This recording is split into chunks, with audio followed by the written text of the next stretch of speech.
രുണി നമസ്കാരം. രുണി, നമ്മുടെ ബലിതർപ്പണത്തിന്റെ വീഡിയോടനുബന്ധിച്ച് ധാരാളം പേര് പിതൃശുദ്ധി ക്രിയയെ പറ്റി ചോദിക്കുന്നുണ്ട്. അതിനെപ്പറ്റി പറയാം. പിതൃശുദ്ധി എന്നുള്ള വാക്ക് നമ്മൾ പ്രയോഗത്തിലുണ്ടെങ്കിലും വാസ്തവത്തിൽ അതൊരു പ്രേതശുദ്ധിയാണ്. പിതൃക്കളെ ശുദ്ധിയാക്കേണ്ട ആവശ്യമൊന്നുമില്ല. പിതൃവായി മാറിയിട്ടുണ്ടെങ്കിൽ അവിടെ ഈ ശുദ്ധി എന്ന് പറയുന്ന വാക്കിന് പ്രത്യേകിച്ച് പ്രസക്തിയില്ല. പക്ഷേ മരിച്ചിട്ടും, അതായത് മൃതിയായിട്ടും ഗതിയാകാതെ വരുന്ന സാഹചര്യം ഉണ്ടാവും. ആ സാഹചര്യത്തിലാണ് ഈ പ്രേതമുക്തി വരുത്തേണ്ട സാഹചര്യമൊക്കെ വരുന്നത്. സാധാരണഗതിയിൽ ഒരാൾ മരിച്ചു 1 വർഷത്തിനുള്ളിൽ പിതൃ ആയിട്ട് മാറണം. പിതൃ എന്ന് പറയുന്ന ഒരു ഗ്രേഡിലേക്ക് മാറും.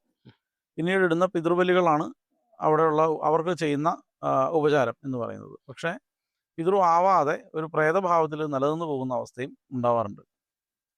അങ്ങനെ ഉണ്ടായാൽ പിന്നെ അവരെ നമ്മൾ ആ ഒരു ഒരു ഒരു പ്രോസസ്സിലൂടെ കടന്നുപോയി ഇവരെ ശുദ്ധിയാക്കാണ് വേണ്ടത്. അതിന് വേണ്ടത് ശരിക്കും ഇപ്പം ശരീരം ഇല്ലാത്തത് കൊണ്ട് ഇവരെ ഒരു വെള്ളി കൊണ്ടുള്ള അല്ലെങ്കിൽ ചന്ദനം കൊണ്ടുള്ള പ്രതിമയിലേക്ക് ആവാഹിച്ച് ശരീരം അവർക്ക് കൊടുത്ത് അവരെ അതിൽ സങ്കല്പിച്ച് പിന്നീട് തിലഹോമത്തിന് വിധേയമാക്കി ആ തിലഹോമത്തിന് ശേഷം വിഷ്ണു പൂജ, ദ്വാദശനാമ പൂജ അല്ലെങ്കിൽ വിഷ്ണു പൂജ, ചെറിയൊരു വിഷ്ണു പൂജ മുതൽ 12 പേർക്ക് കാലുകഴിച്ച് കൂട്ടുന്ന ദ്വാദശനാമ പൂജ വരെയുള്ള വിഷ്ണു പൂജകളിൽ ഏതെങ്കിലും ഒന്ന് ചെയ്ത് അവരെ വിഷ്ണു പദത്തിലേക്ക് ലയിപ്പിക്കണം. അപ്പോൾ ഈ ആവാഴ്ച മതി, ഇങ്ങനെ ആവാഴ്ചാൽ അത് ശരീരം കൊടുക്കാം. ആവാഴ്ച വെറുതെ വിളിച്ചാലൊന്നും പോരില്ല. അപ്പോൾ അതിനെന്ത് ചെയ്യണമെന്ന് വെച്ചാൽ ശക്തി ക്ഷയിപ്പിക്കണം. അതിനു വേണ്ടിയിട്ട് ആദ്യം അഷ്ടദ്രവ്യ മഹാഗണപതി ഹോമം കഴിച്ച് നിർവിഘ്നതയ്ക്ക് വേണ്ടി പ്രാർത്ഥിച്ച് അനന്തരം മൃത്യുഞ്ജയ ഹോമം നടത്തി. മൃത്യുഞ്ജയ ഹോമം കഴിക്കുകയും കഴിപ്പിക്കുകയും ചെയ്യുന്ന ആൾക്കാർക്ക് 2 പേർക്കും ഒരുമിച്ച് ഫലിക്കും. അതായത് കഴിക്കുന്ന ആളുടെ ബലം നഷ്ടപ്പെട്ടു പോകാതിരിക്കാനും കഴിപ്പിക്കുന്ന ആൾക്കാർക്ക് ഈ ഒരു ക്രിയ ഭംഗിയാക്കി തീർക്കാനുമുള്ള ഒരു ബലത്തിന് വേണ്ടിയിട്ടാണ് മൃത്യുഞ്ജയഹോമം നടത്തുന്നത്. മൃത്യുഞ്ജയഹോമം കഴിഞ്ഞാൽ സാധാരണഗതിയിൽ തുടർന്ന് പിന്നെ മറ്റ് ഹോമങ്ങളൊന്നും ഇല്ലെങ്കിൽ, എന്ന് വെച്ചാൽ ചിലയിടത്ത് തൃഷ്ടുപ്പ് ഹോമം വേണ്ടി വരും, ചിലയിടത്ത് അഘോര ഹോമം വേണ്ടി വരും. അപ്പോൾ അതൊന്നും ഇല്ല എന്നുണ്ടെങ്കിൽ നേരെ തന്നെ സുദർശന ഹോമം, ഭഗവതി സേവ, ഇതാണ് പതിവ്. അതിൽ ഭഗവതി സേവയുടെയും സുദർശന ഹോമത്തിൻ്റെയും മധ്യത്തിൽ വെച്ചിട്ട് പിതൃവർഗ്ഗങ്ങളെ പ്രത്യേകമായിട്ട് ആവാഹിക്കും. ഇതെന്ന് വെച്ചാൽ മുക്തിയാവാത്ത പ്രേതവർഗ്ഗങ്ങളെല്ലാം ആവാഹിച്ച് അതിൽ മാതൃവർഗം, അമ്മയുടെ കുലത്തിൽ നിന്ന് വന്നത്, അച്ഛൻ്റെ കുലത്തിൽ നിന്ന് വന്നത്, പിന്നെ ജ്ഞാതാജ്ഞാതമായിട്ട് രണ്ടിലും പെടാതെ നമുക്ക് അറിയാതെ നിൽക്കുന്നത്, പിന്നെ ബാലമൃതി പ്രത്യേകമായിട്ട്, ഭ്രൂണമൃതി, ഇങ്ങനെയൊക്കെ പ്രത്യേകം ആഴ്ച മാറ്റി കഴിഞ്ഞാൽ പിറ്റേ ദിവസം തിലഹോമം സ്റ്റാർട്ട് ചെയ്യും. തിലഹോമം സാധാരണ ഗതിയിൽ ഒരു 8000 സംഖ്യയൊക്കെയാണ് പതിവ്. അതൊക്കെ ഓരോരുത്തരുടെ ബലമാണ്. കഴിക്കുന്ന ആളുടെ ബലം അനുസരിച്ചിട്ട് സംഖ്യ കുറയുകയും ഒക്കെ ചെയ്യും. എന്തായാലും തിലഹോമത്തിന് ശേഷം പിന്നെ വേണ്ടത് വിഷ്ണു പൂജ കഴിച്ച് സായുജ്യപ്പെടുത്തുക എന്നുള്ളതാണ്. അതിനു വേണ്ടിയിട്ട് പുരുഷ സൂക്തം, വിഷ്ണു സഹസ്രനാമം, ഇങ്ങനെയൊക്കെയുള്ള നാരായണ കവചം മുതലായ മന്ത്രങ്ങൾ, പിന്നെ ഗജേന്ദ്രമോക്ഷം വായിച്ച് കേൾപ്പിക്കുക, ഇങ്ങനെയൊക്കെ ചെയ്ത് അവരെ ആ പ്രേതഭാവത്തിൽ നിന്ന് നമ്മൾ മുക്തി വരുത്തി വിഷ്ണുപദത്തിലേക്ക് ലയിപ്പിക്കുന്നതോട് കൂടിയിട്ട് ഇവർ പിതൃവായി മാറുകയാണ്. പിന്നെ ഇവർ അനുഗ്രഹം, ഇപ്പോൾ ആർക്കൊക്കെയാണോ ദുരിതമായിട്ട് നിന്നിരുന്നത് അവർക്ക് പിന്നീട് അനുഗ്രഹമായിട്ട് മാറും. അവർ പോകുന്ന പോക്കിൽ വിഷ്ണുപദത്തിലേക്ക് ലയിക്കുന്ന മാത്രയിൽ തന്നെ അവരിലുണ്ടായിരുന്ന പുണ്യത്തെ ഈ ആചാര്യനിലേക്ക് നിക്ഷേപിച്ചിട്ട് അവർ പോകും. അപ്പോൾ ആചാര്യനെ സംബന്ധിച്ചും അവിടെ ഒരു ഗുണത്തിൻ്റെ പ്രശ്നമൊന്നും വരില്ല. ഈ പിതൃക്കളെ ആവാഹിച്ചിട്ടുണ്ടെങ്കിൽ സായുജ്യ പൂജ വരെയുള്ളത് നിർബന്ധമായിട്ടും ചെയ്യണം. അല്ലാതെ എവിടെയെങ്കിലും കൊണ്ട് ഒരു ക്ഷേത്രത്തിൽ കൊണ്ട് സമർപ്പിക്കാനോ എവിടെയെങ്കിലും കൊണ്ടിരുത്താനോ കടലിലൊഴുക്കി കളയാനോ ഒന്നും പറ്റില്ല. ഇതെല്ലാം ചെയ്തതിന് ശേഷം മാത്രം ഇതൊക്കെ ചെയ്യാം. ഈ വിഗ്രഹങ്ങൾ പിന്നീട് ഒന്നുമില്ലാത്ത വെറുതെ ഒരു ലോഹ കഷ്ണം മാത്രമാണ്. പിന്നെ അതിനെ ജലവിസർജനം ചെയ്യുകയോ അല്ലെങ്കിൽ ക്ഷേത്ര ഭണ്ഡാരത്തിൽ സമർപ്പിക്കുകയോ ഒക്കെ ചെയ്യാം. തിരുമേനി, വേറൊരു സംശയം ബലിയുടെ വീഡിയോയെ സംബന്ധിച്ച് വന്നത്, പലരും ഗയയിൽ പോയി പിണ്ടദാനം ചെയ്താൽ അല്ലെങ്കിൽ തിരുവല്ലത്ത് പോയി പിണ്ടദാനം ചെയ്താൽ ഇങ്ങനെ പല പ്രത്യേകതയുള്ള സ്ഥലങ്ങൾ പറഞ്ഞിട്ട് ഞങ്ങൾ അവിടെ ചെയ്തിട്ടുണ്ട്, അപ്പോൾ ഇനിയും ഇത് ചെയ്യേണ്ട കാര്യമുണ്ടോ എന്ന് ചോദിക്കണ്ടായി. അതൊന്ന് ക്ലാരിഫൈ ചെയ്യാമോ? അല്ല, ഇത് ഞാനും ഇങ്ങനെ കേട്ടിട്ടൊക്കെ ഉണ്ട്. പക്ഷേ നമ്മുടെ അനുഭവത്തിൽ ഉള്ളതിൽ വിശ്വസിക്കാൻ പറ്റുള്ളൂ. അനുഭവത്തിൽ വീണ്ടും ഈ പിതൃശുദ്ധി ക്രിയകൾ ചെയ്യേണ്ടതായിട്ട് വന്നിട്ടുണ്ട്. അപ്പം സാധാരണഗതിയിൽ പിതൃവായ ഒരവസരത്തിൽ മാത്രം ഇവർക്ക് മുക്തിയാകുന്നു, ഈ പ്രേതാവസ്ഥയിൽ നിലനിന്ന് പോയാൽ ഇത് ആവില്ല എന്നും മനസ്സിലാക്കണം. അപ്പോൾ തന്നെ അപ്പോൾ അതിൽ നിന്ന് പിന്നെ മുക്തിക്കായിക്കൊണ്ടാണ് ഈ കാര്യങ്ങളെയൊക്കെ പറഞ്ഞിരിക്കുന്നത്. അതെ, ഇവൻ ഭാഗവതത്തിൽ തന്നെ പറഞ്ഞിട്ടുണ്ട്. ഭാഗവതം കേൾക്കുന്നത് ഈ പ്രേതമുക്തി വരാനായിട്ട് ഉത്തമമാണ് എന്ന് പറഞ്ഞിട്ട് ഒരു കഥ തന്നെ ഉണ്ടല്ലോ ഭാഗവത തുടക്കത്തിലെ ഗവർണറിന്റെ കഥയിലുണ്ടല്ലോ. കഥയുണ്ട്.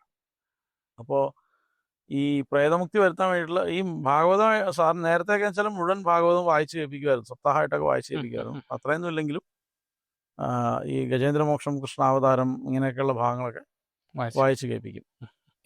നമ്മളിപ്പോൾ തിലഹവനം കഴിക്കുന്നല്ലോ. തിലഹവനം കഴിക്കുന്നതും അതിനോടനുബന്ധിച്ച് പലയിടത്തും ഈ രക്ഷസിനെ ഇതിനോട് ബന്ധപ്പെടുത്തി പറഞ്ഞു കണ്ടിട്ടുണ്ട്. അതിലെന്തെങ്കിലും അങ്ങനെ ബന്ധമുള്ള കാര്യം? സാധാരണഗതിയിൽ ഈ രക്ഷസ് ആയി മാറിക്കഴിഞ്ഞാൽ ഒരു താപസനായിട്ടുള്ള ഒരാൾ ആകുന്നു എന്നാണ്, അല്ലെങ്കിൽ അയാളുടെ ഗതിയാകാതെ വരുന്നു എന്നാണ്. വിഷ്ണുവിലേക്ക് ലയിപ്പിക്കലാണ് വേണ്ടത്. അപ്പം അതിന് വേണ്ടിയിട്ട് സാധാരണഗതിയിൽ ഒരു വിഗ്രഹത്തിലേക്ക് ആക്കി പ്രതിഷ്ഠിക്കാറുണ്ട്. എന്നിട്ട് 12 വർഷം വിഷ്ണുവായിട്ട് പൂജിക്കും. അതിനുശേഷം 12ാമത്തെ വർഷം തിലഹോമാദികൾ ചെയ്ത് ലയിപ്പിക്കും, വിഷ്ണുവിലേക്ക് ലയിപ്പിക്കും. ഇതാണ് പതിവ്. പക്ഷെ സാധാരണഗതിയിൽ ഒരു സംഭവിക്കുന്നത് എന്താണെന്ന് വെച്ചാൽ അത് അവിടെ ഇരുന്ന് പോകും.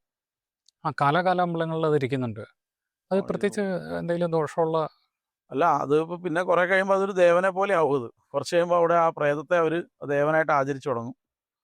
പാൽപ്പായസ നീതിയാവും, ദിവസമാവും, വർഷത്തിലുള്ളതായിരിക്കും, അത് ദിവസമാവും, പിന്നീട് മുഴുക്കാപ്പാക്കും എന്ന് വേണ്ട സകലവിധ വഴിപാടുകളും അവിടെ വരും.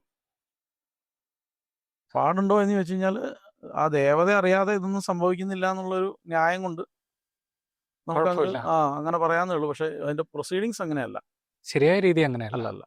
തറവാടുകളിലൊക്കെ യോഗീശ്വരന്മാരല്ലാതെ ചില പിതൃക്കളെയൊക്കെ ആരാധിക്കുന്ന കണ്ടിട്ടുണ്ട്. അതും ഈ 12 വർഷം കഴിയുമ്പോൾ ഇല്ല, അതിൽ മന്ത്രമൂർത്തികളാവും. അത് മന്ത്രമൂർത്തികൾ എന്ന് പറഞ്ഞാൽ ആ മൂർത്തിയെ ഉപാസിച്ചിട്ട് ആ ദേവത തന്നെ ആയി തീർന്ന ആളുകളുണ്ട്. അവർക്ക് അവിടെ എപ്പോഴും സ്ഥാനം കൊടുത്ത് ആചരിക്കാറുണ്ട്. ഇപ്പോൾ വെളിച്ചപ്പാടുമാർ, പൂർവ്വകാല വെളിച്ചപ്പാടുമാർ, അവരിങ്ങനെ പൂർവ്വകാല നർത്തകരായിട്ട് ക്ഷേത്രങ്ങളിൽ തന്നെ പ്രതിഷ്ഠിച്ച് ആചരിക്കാറും നേദിക്കാറൊക്കെ ഉണ്ട്. അതൊന്നും ലയിപ്പിക്കാൻ പറ്റില്ല. അതെന്ന് വെച്ചാൽ ആ ദേവതയിലേ അവർ ലയിക്കുള്ളൂ, വേറെ എങ്ങും ലയിക്കില്ല. അപ്പോൾ അവർ ആ ദേവതയായിട്ട് തന്നെ അങ്ങ് നിൽക്കും. ഇപ്പം പുളിയാമ്പുള്ളി നമ്പൂതിരി, അദ്ദേഹം ഈ ഭദ്രകാളിയിൽ ലയിച്ചു എന്നാണ്. അപ്പം അദ്ദേഹത്തെ അദ്ദേഹത്തിന്റെ മൂലമന്ത്രവും അല്ലെങ്കിൽ പ്രത്യേക മൂലമന്ത്രമൊന്നുമില്ല, എല്ലാം ഭഗവതിയായിട്ട് തന്നെയാണ് പൂജിക്കുന്നതൊക്കെ. മന്ത്രമൂർത്തിയാണ്. അങ്ങനെയൊക്കെ സംഭവിക്കാറുണ്ട്. തിരുമേനി, ഈ പിതൃസിദ്ധിക്ക് വേണ്ടിയിട്ട് നമ്മൾ നാരായണ ബലി കഴിക്കുന്നല്ലോ, അതിന്റെ പ്രത്യേകതകളെ പറ്റി പറയാമോ? നാരായണ ബലി എല്ലാവരും അങ്ങനെ കഴിക്കാറില്ല. ചില സമുദായങ്ങൾ കേരളത്തിലും നാരായണ ബലി ചെയ്യുന്നവരുണ്ട്. സ്മാർത്ഥ ക്രിയകളിൽ പെടുന്നതാണെന്ന് എൻ്റെ ഓർമ്മ. എനിക്ക് കൃത്യമായിട്ട് എന്തായാലും നാരായണ ബലി ഞാൻ കഴിച്ചിട്ടുണ്ട്. ഈ അപകട മൃത്യു ഉണ്ടാകുന്ന സമയത്ത്, അപകടമരണം ഉണ്ടാകുന്ന സമയത്താണ് ഈ നാരായണ ബലി. അപ്പോൾ ആ സമയത്ത് ഈ സംസ്കാര ക്രിയകൾ സാധാരണ പോലെ ദഹിപ്പിക്കുകയുള്ളൂ, അല്ലാതെ അവിടെ ക്രിയകളൊന്നും ചെയ്യാറില്ല. അപ്പോൾ അഗ്നിയെ ജനിപ്പിച്ച് അങ്ങനെയൊന്നും അല്ല പതിവ്, വെറുതെ അങ്ങ് ദഹിപ്പിക്കും. അതിനുശേഷം 41 ദിവസം കഴിഞ്ഞിട്ട് നാരായണ ബലി ട്രിഗർ ചെയ്യും. നാരായണ ബലി കഴിക്കണമെങ്കിൽ ഒരു തന്ത്രിയും വേണം, ഒരു വൈദികനും വേണം. രണ്ടുപേര് വേണം. അതായത് ശരിക്കും ഒരു വിഷ്ണു പൂജയാണത്. വിഷ്ണു പൂജയുടെ മധ്യത്തിൽ ഈ ഒന്നെങ്കിൽ വിഷ്ണുവിൻ്റെ സ്വർണത്തിലുള്ള വിഗ്രഹം, അതല്ലെങ്കിൽ സാളഗ്രാമം, 2 എണ്ണം ഉപയോഗിക്കണം. 2 എണ്ണം വേണം. സാധാരണ ഇതിൽ സ്വർണ്ണ വിഗ്രഹം പിന്നീട് ഓദിക്കവന് ദാനമായിട്ട് കൊടുക്കുകയാണ് പതിവ്. സാളഗ്രാമമുള്ള ഇല്ലങ്ങളൊക്കെ മഠങ്ങളൊക്കെ ആണെങ്കിൽ അവർ സാളഗ്രാമം തന്നെ ഉപയോഗിക്കാറുണ്ട്. എൻ്റെ അഭിപ്രായത്തിൽ സാളഗ്രാമമാണ് ഉത്തമം. അതിൽ നമ്മൾ ഈ വിഷ്ണു പൂജയുടെ ഇടയിലൂടെ ബലിയിട്ട് പോവാണ്. അത് അപമൃത്യുവിൻ്റെ സ്പെഷ്യൽ കേസാണ്. അതെ. അങ്ങനെ ചെയ്ത് ഒരുമിച്ച് അതിനുശേഷം അതിനെ ഇതിലേക്ക് ഉദ്ദേശിച്ച് ഈ പറഞ്ഞ സായുജ്യ വിഷ്ണുവിലേക്ക് ലയിപ്പിച്ച് മടക്കി അയക്കുന്ന ഒരു ക്രിയയാണ്. അതൊരു നമ്മൾ പറയത്തില്ല, ഒരു അടിയന്തരത്തിൽ വരുന്ന എമർജൻസിയിൽ വേണ്ട ഒരു സംഗതിയാണ്. അല്ല, എല്ലാ മരണങ്ങൾക്കും നാരായണ ബലി ചെയ്യേണ്ട ആവശ്യമില്ല. നാരായണ ബലി ചെയ്യണമെങ്കിൽ അതിന് ചില കണ്ടീഷൻസ് വേണം. അങ്ങനെയുള്ള ഇപ്പം ആത്മഹത്യ ഒക്കെ ചെയ്തു കഴിഞ്ഞാൽ വണ്ടി ഇടിച്ചിട്ട് വാഹനം ഇടിച്ച് മരിക്കുക, അങ്ങനെയൊക്കെ ഉണ്ടോ, നാരായണ ബലി വേണം. പ്രത്യേകിച്ചും വെന്ത് മരിക്കുന്ന സാഹചര്യം ഉണ്ടായാൽ ഒക്കെ നാരായണ ബലി വേണം. വളരെ തീപിടുത്തം അതുപോലെയുള്ളൊരു ഒരു മരണം, ഭീകരമായ മരണം, അതൊക്കെ നാരായണ ബലി വേണ്ടതാണ്, അത്യാവശ്യമായിട്ട് തന്നെ വേണ്ടതാണ്. ഞാൻ ഈ ഇടയ്ക്ക് ഞങ്ങളല്ലാതെ, അല്ലാതെ നമ്മൾ ഒരു ക്രിയയുടെ സമയത്ത് വൈദികൻ നിർദ്ദേശിക്കുകയാണെങ്കിൽ നാരായണ ബലി സമഷ്ടിയായിട്ട് എല്ലാ പിതൃക്കളെയും ചേർത്ത് കഴിക്കാം. അതിന് പൂർണ്ണമായിട്ടുള്ള അധികാരം വൈദികൻ്റെ കയ്യിലാണ്. വൈദികനാണ് തീരുമാനിക്കേണ്ടത് ഇവിടെ നാരായണ ബലി വേണമോ വേണ്ടയോ. ഇവൻ അങ്ങനെ ഒരു അപകടമരണം ഉണ്ടായാലും നാരായണ ബലി ചെയ്യണ്ടോ വേണ്ടയോ എന്നുള്ളത് തീരുമാനിക്കേണ്ടത് വൈദികനാണ്. ഈ പൂജ കഴിക്കാൻ മാത്രമേ ഈ തന്ത്രിയുടെ ആവശ്യമുള്ളൂ, താന്ത്രികൻ്റെ ആവശ്യമുള്ളൂ.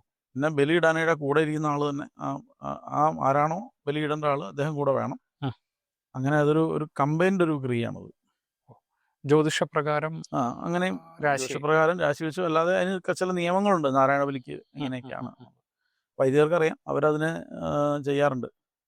അങ്ങനെ ബാക്കിയുള്ളൊരു സാധാരണ എല്ലാം ഈ പിതൃശുദ്ധി ക്രിയകൾ തന്നെ ഈ തിലഹവും സായുജ്യമൊക്കെ തന്നെയാണ് ഈ ചെയ്യുന്നത്. പല മാർഗങ്ങളാണ്. തപസ്വിയായിട്ടുള്ള ഒരാളൊന്ന് സ്പർശിച്ചാൽ മതി ശരിക്കും. ഈ ഇതേ എഫക്റ്റ് ആണ്. പിന്നെ ഈ ശേഷത്തിൽ, അതായത് അവശേഷിച്ച അസ്ഥിയിൽ തപസ്വിയായ ഒരാളൊന്ന് തൊട്ടാൽ മതി, അതിൻ്റെ ബലം കൊണ്ട് പോകും ഇതൊക്കെ. പക്ഷെ നമ്മുടെ കഷ്ടകാലത്തിൽ അങ്ങനെയുള്ള ആളുകളൊന്നും നമ്മൾ കണ്ടു കിട്ടുന്നില്ലാത്തതുകൊണ്ട് ഞങ്ങളെപ്പോലുള്ള ഏഴാംകൂലികളെ കൊണ്ട് ഫ്രീ ആയിട്ട് കഴിപ്പിച്ച് ലയിപ്പിക്കേണ്ട സാഹചര്യം വരും. ഒരു വലിയ താമസനൊക്കെയാണ് നമ്മളൊന്ന് നോക്കിയാൽ പോരാ നമ്മൾ അവരുടെ ശക്തിക്ക്. അതാണ് അതിനകത്തെ പ്രശ്നം എന്ന് പറയുന്നത്. അപ്പോൾ ഇതിനു മുമ്പ് ഈ മൃത്യുഞ്ജയമൊക്കെ അത്യാവശ്യമാണ്. കാരണം ഇത് നമ്മൾ വിളിച്ചങ്ങോട്ട് ഈ ഗോവിന്ദനും ശങ്കരനൊന്നും വന്നൊന്നുമില്ല. അപ്പം ആവാഴ്ച വരുത്തുന്ന സമയത്ത് അവരവരുടെ കംഫർട്ട് സോൺ ബ്രേക്ക് ചെയ്തിട്ടൊക്കെയാണ് വരുന്നത്. അപ്പോൾ വരാൻ താല്പര്യമൊന്നും ഉണ്ടാവില്ല. ചിലർ ചാടി കയറി പോയിരുന്നവരും ഉണ്ടാവും. അപ്പോൾ ഇതൊക്കെ ഈ സാഹചര്യത്തിൽ വന്ന ആവാഴ്ച അവരെ ബന്ധിച്ചതിന് ശേഷം നമ്മൾ അവരുടെ താപം മുഴുവനും ഈ ആവാഴ്ച ആൾ താങ്ങേണ്ട സാഹചര്യം വരും. പിന്നെ തിലഹോമം ചെയ്ത് അവരെ ഈ ഒരു മന്ത്രമുണ്ട്. സാധാരണഗതിയിൽ അഷ്ടാക്ഷരി മന്ത്രം മതി തിലഹോമത്തിന്. പിന്നെ അനാഥനോ വിഷ്ണോ ശംഖചക്ര ഗദാധര അക്ഷയ പുണ്ടരീകാക്ഷ പ്രേത മോക്ഷ പ്രദോഭവ എന്ന് പറഞ്ഞൊരു മൂലമന്ത്രം കൂടി ഇതിനു വേണ്ടി ഉപയോഗിക്കാറുണ്ട്. എള്ളു ഹോമിക്കും. അതുകൂടാണ്ട് അക്ഷതം ഹോമിക്കുന്ന അക്ഷതവും എള്ളും ഹോമിക്കുന്നവരുണ്ട്. അരയാലിൻ്റെ ചമത എടുക്കാറുണ്ട്. അരയാലിൻ്റെ പിറകിൽ കഴിക്കാറുണ്ട്. അരയാലിൻ്റെ ചമത കൊണ്ട് ഹോമിക്കാറുണ്ട്. അരയാലിൻ്റെ ചമതയും നാൽപ്പാമരവും ഉപയോഗിക്കുന്നവരുണ്ട്. അതിൻ്റെ കൂടെ എള്ള് നിർബന്ധമാണ്. എള്ളും നെയ്യും എല്ലാം നിർബന്ധമാണ്. പിന്നെ പാൽപ്പായസം ഹോമിക്കുന്നവരുണ്ട്. പാൽപ്പായസം ഇല്ലാതെ ചെയ്യുന്നവരുമുണ്ട്. അതായത് എള്ള് മാത്രം എടുത്ത് എള്ളും നെയ്യും ഉണ്ടെങ്കിൽ തന്നെ ഇത് ചെയ്യാം, കുഴപ്പമൊന്നുമില്ല. പിന്നെ സംഖ്യ എത്തിക്കാനായിട്ട് എപ്പോഴും നമ്മൾ എളുപ്പം എന്ന് പറഞ്ഞാൽ എള്ളാണ്. ഇപ്പോൾ 1 കിലോ എള്ളുണ്ടെങ്കിൽ നമുക്കൊരു 10,000 സംഖ്യയൊക്കെ എത്തിക്കാൻ വളരെ വലിയ ബുദ്ധിമുട്ടില്ല. കാരണം ഇത് അറിയാമല്ലോ, എടുക്കേണ്ട ക്രമം എന്ന് പറഞ്ഞാൽ ഈ 2 വിരലിൽ കിട്ടുന്നത്രേ എടുക്കത്തുള്ളൂ. അല്ലാതെ ഇങ്ങനെ പിടിച്ചല്ല ഇത് ഹോമിക്കുന്നത്. ബീജങ്ങളൊക്കെ തന്നെ ഹോമിക്കണത് ഇങ്ങനെ എടുത്തിട്ടാണ്, നുള്ളി എടുത്തിട്ടാണ്. അപ്പം അതിൽ കിട്ടുന്നതേ പോവുള്ളൂ. അപ്പോൾ അങ്ങനെ വെച്ച് നോക്കുമ്പോൾ സംഖ്യ എത്തിക്കാൻ എളുപ്പം എള്ളായതുകൊണ്ട് എള്ളാണ്. എള്ളും നെയ്യും കൊണ്ട് നമുക്ക് വേഗം സംഖ്യ എത്തിക്കാൻ പറ്റും. ചില ഇത്ര സംഖ്യ എന്ന് പറഞ്ഞാൽ അത്ര സംഖ്യ എത്തിക്കാൻ പറ്റും. മറ്റേത് ചമത നമ്മൾ 10,000 എന്ന് പറഞ്ഞാൽ 10,000 ചമത എവിടെ വേണ്ടേ? ഇത് ചമത ഒരു 1000 ഉള്ളെങ്കിലും ബാക്കി നമുക്ക് 9,000 സംഖ്യ എള്ളുകൊണ്ട് എത്തിക്കാൻ പറ്റും. പിന്നെ എള്ള് തന്നെയാണ് കൂടുതൽ ഹോമിക്കേണ്ടത്. ഈ പിതൃശുദ്ധിക്ക് വേണ്ടിയിട്ട് എള്ള് തന്നെയാണ് കൂടുതൽ ഹോമിക്കേണ്ടത്. ഇത് കൂടാണ്ട് വെറുതെ തിലഹോമം ചെയ്യാം. ഇപ്പം നമുക്ക് നമ്മളുടെ സാധാരണ ഒരു കർക്കിടക ബലിയുള്ള ദിവസം, കർക്കിടകവാവിൻ്റെ അല്ലെങ്കിൽ ബലിയുള്ള ദിവസം, അമാവാസി ദിവസം നമുക്ക് പിതൃക്കളെ എല്ലാം കൂടി ഒരു കൂർച്ചത്തിലേക്ക് ആവാഹിച്ചിട്ട് അവരെ വിഷ്ണുവായിട്ട് പൂജിച്ചിട്ട് അവർക്ക് ഒരു പാൽപ്പായസമൊക്കെ നിവേദിച്ച് തിലഹോമം ചെയ്യാം. ആ തിലഹോമം ചെയ്യുന്നത് കൊണ്ടും പിതൃക്കൾ പ്രീതിപ്പെടും.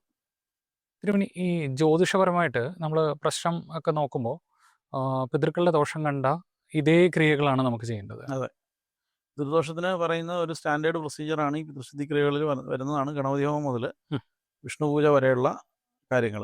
പക്ഷെ എന്താ വെച്ചാൽ ഈ പിതൃദോഷം നിൽക്കുമ്പോൾ കുടുംബത്തിന്റെ ഒരു സുഹൃതത്തിനും കൂടി ക്ഷയം ഉണ്ടാവും. കുറെ കാലം ഇരുന്ന് ആ സുഹൃതത്തെ നശിപ്പിച്ചിട്ടുണ്ടാവും. അപ്പോൾ അങ്ങനെ വരികയാണെങ്കിൽ അവർക്ക് സുഹൃത ഹോമം കൂടി ചെയ്യേണ്ടി വരും. ഗായത്രി ഹോമമാണ്. ഗായത്രി മന്ത്രം കൊണ്ടാണ് സുഹൃത ഹോമം ചെയ്യുന്നത്. അക്ഷതം എടുക്കാറുണ്ട്. അതുപോലെ തന്നെ പ്ലാശ് എടുക്കാറുണ്ട്. വലിയ സുഹൃതം എന്ന് പറഞ്ഞാൽ 64,000 സംഖ്യയാണ്. കൂടുതലും പ്ലാശും നെയ്യും ഒക്കെ തന്നെയാണ് എടുക്കേണ്ടത്. പിന്നെ ഒരു ചമതയുണ്ട്, അതായത് ഒരു ക്രമമുണ്ട്. അതായത് എള്ള്, പ്ലാശ്, ഹവിസ്, നെയ്യ്, ഈ 4 ദ്രവ്യങ്ങളെ കൊണ്ട് ഈക്വലായിട്ട് ഇപ്പോൾ 16,000 വീതം ഹോമിക്കുമ്പോൾ 16 4 64. അതിൻ്റെ ചെറിയ സംഖ്യ എന്ന് പറയുന്നത് 32,000. അതിൻ്റെ ചെറിയ സംഖ്യ എന്ന് പറയുന്നത് 16,000, 4 വീതം. ഏറ്റവും ചെറിയ സംഖ്യ എന്ന് പറയുന്നത് 4,000.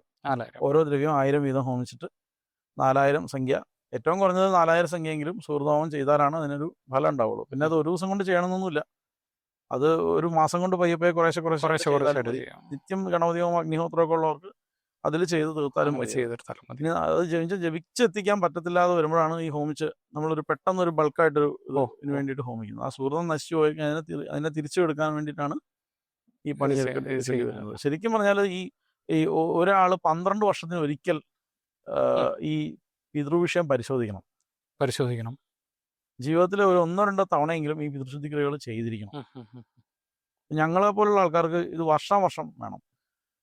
താന്ത്രികരായിട്ടുള്ളവർക്ക് എല്ലാവർക്കും വർഷം നമ്മൾ ശ്രദ്ധിക്കണം. കാരണം നമ്മൾ നമ്മൾ ഈ എന്താ പറയാ നമ്മൾ നമ്മളിലേക്ക് ചേർക്കുന്നതിനകത്ത് ഈ പിതൃതുരിത ആവാഹനയൊക്കെ ചെയ്യുന്നതിന്റെ പേരിൽ നമുക്ക് കുറേ പ്രശ്നങ്ങൾ വരും. ഇതുമായി ബന്ധപ്പെട്ട് വരും. ഉം, ഉം, അപ്പോൾ അതിന്റെ പരിഹാരം വർഷം ചെയ്തു പോകണം.